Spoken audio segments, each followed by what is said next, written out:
K-pop attracted the most attention among globally popular Korean cultural content in Asia, Europe, and Latin America, while Korean food garnered greater interest in North America, Africa, and Oceania, according to a government report. 네.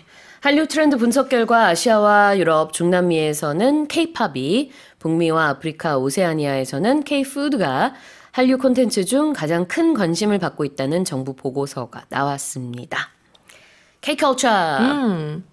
Yeah, so I guess people in Asia, Europe, and Latin America have all the sources and stuff that they need to enjoy K-pop. So they've or they're enjoying it. Or people in North America, North America and Africa and Oceania, they've already kind of been accessing K-pop a lot. So they've kind of moved on to try different stuff, and they're kind of interested in K-cuisine. And K-pop is really big in Europe, Latin America, and Asia. So this report, it was based on an analysis of approximately 680,000 foreign news articles and online posts from 30 different countries around the world, and they all concerned the Korean wave, which is known as Hallyu, and it was from October 2023 to September 2024. And it said that K-pop accounted for the largest share of the news coverage in Asia, Europe, and Latin America during this one-year period. And in contrast, Korean food accounted for 26.7% of Hallyu-related reports in North America. And Africa and Oceania also showed a strong interest in Korean cuisine, with Korean food comprising 38% and 30% of Hallyu-related reports in each region, respectively. And by country, India recorded the highest number of Hallyu-related news reports with 905 articles, and that was followed by the US, Thailand, Turkey, and the Philippines. 네. 인도에서 한국 관련, 한류 관련 기사를 많이 내는 모양이죠. 그래요. 자, attract a lot of attention, or the most attention. Yeah. If you attract the most attention, it means you're causing, I guess, the most people to notice you or to be kind of drawn to you. It could be you, but it could be drawn to, like content or something, like Hallyu. It could be anything. So if you attract attention, it means that you're causing someone or something to notice you or something that you're doing. That's right. Attract something은 무언가를 끌어내다, 이끌다 이런 의미가 있는데요.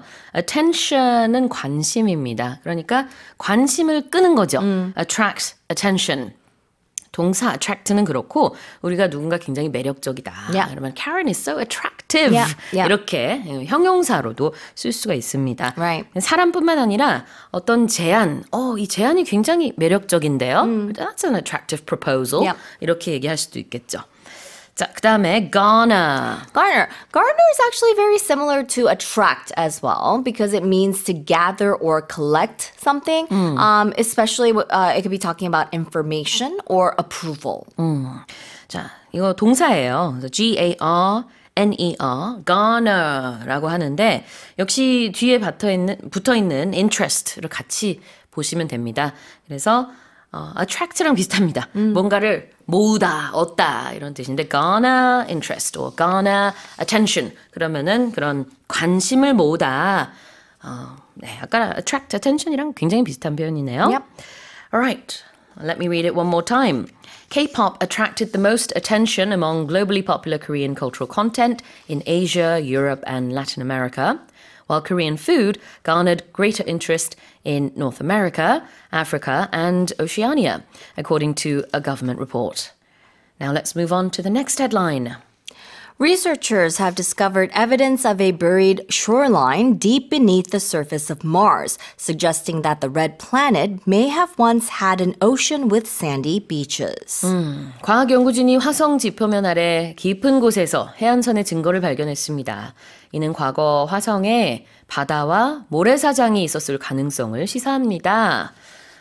All these new reports about the red planet. Yeah. About it. So I guess we are finding out more and more about this planet that we call the red planet.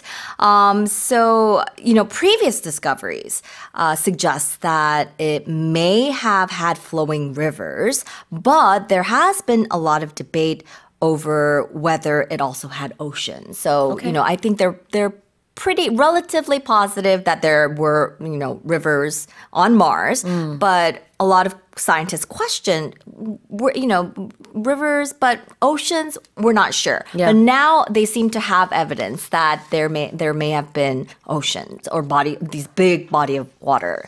Maybe Martians too. Yeah. Who knows?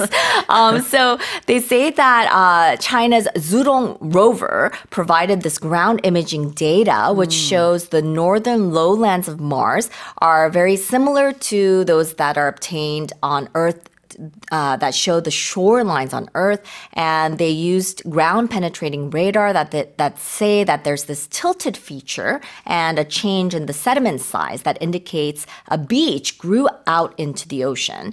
And this evidence shows that there had to be tides, and there had to be waves, and there had to be a nearby river supplying the sediment, and all of these things had to be active for some extended period of time. So they're saying that, basically there seems to be this big body of water, so the river kind of flowed out to create some sort of ocean body of water. But if you're thinking about oceans like here on Earth, it's not the same thing. They're saying that, no, that's not what oceans on Mars probably looked like. They say that the Martian shoreline may have been sandy, but that's where the similarities with Earth or beaches on Earth end. They say that there probably weren't any palm trees, but it would have been very, very chilly. 지구의 그런 바다와는 많이 다른 모습이었겠지만 그래도 지금 그런 침전물들 아니면 퇴적암을 통해서 여기 바다, 해안이 있었던 것 같다. 이렇게 추정이 된다고 하네요. 네. 생방송이다 보니까 저희가 이렇게 I'm sorry, that was my phone. 네, 인기가 많으셔서 자, shoreline부터 한번 보도록 하겠습니다. Yeah, shoreline. A shoreline is, we talk about the shore, the seashore, but a shoreline is that line along which a large body of water, we're talking about oceans, meets the land. 그래요. shoreline은 해안선, 해안가를 말하고 있습니다. S-H-O-R-E-L-I-N-E.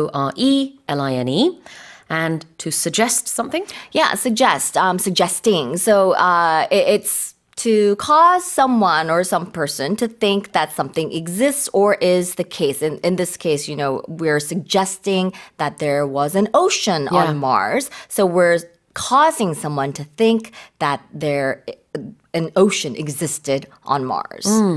이렇게 연구 결과가 이러이러한 것을 암시한다, 시사한다 라고 할 때 suggest를 많이 씁니다. 그래서 특히 study와 관련된 research, report, suggests 이런 표현 많이 나오거든요. Yeah. 그러면은 이러한 것을 암시한다, 시사한다 이렇게 해석하시면 되겠습니다. 우리가 보통은 사실 suggest 그러면은 제안한다 이런 뜻이지만 연구 결과에 대해서 말할 때는 제안보다는 암시. Yeah, it's different. No, that's right.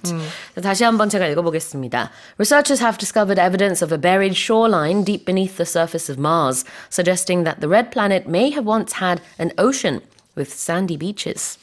Now let's move on to the final headline.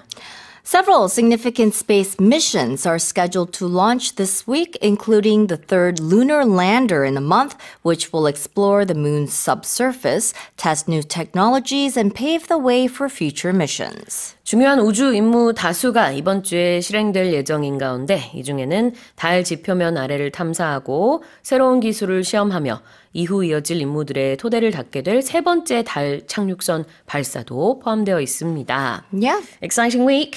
Yeah, so lots of space-related news today. So it's the Intuitive Machines 2, or IM-2 mission, and it will send the lunar lander Athena to explore and analyze the moon's subsurface. NASA is also set to launch its Sphere X observatory this week, which will map hundreds of millions of galaxies to study the origins of the universe, uncover cosmic inflation, and search for the building blocks of life. So Athena will be the third lunar lander to have launched this year. In contrast to the two lunar landers launched a month ago, Athena carries cryogenic propellants and will take a more direct route to the moon, and it's expected to arrive in lunar orbit 4 days later on March 2nd. The Regolith, an ice drill for exploring new terrain, or TRIDENT instrument on board Athena, will demonstrate the extraction of lunar regolith from up to 3 feet below the surface. So we're talking about the subsurface. And the M-Solo mass spectrometer will search for the presence of volatiles such as water ice and measure how much is lost to sublimation as it turns from a solid into vapor in the vacuum. 네, 루나라는 단어가 들어가면은 달과 관련됐다는 거 아시죠? 그래서 인류 최초로 달 그 남극 분화구에서 얼음을 찾을 수 있지 않을까 이렇게 기대를 하는 탐사를 포함해서 3가지 미션이 이번 주에 론칭이 된다고 합니다. 자, 첫 번째 표현이 바로 그 미션인데요. Yep. 네, 이게 임무라는 뜻이죠. Yeah, like Mission Impossible. Yes, Yeah. which means it is an impossible mission. Yeah. But it's sort of a poetic way of writing a word with the adjective going behind the Yeah. noun, which is not usual. Right.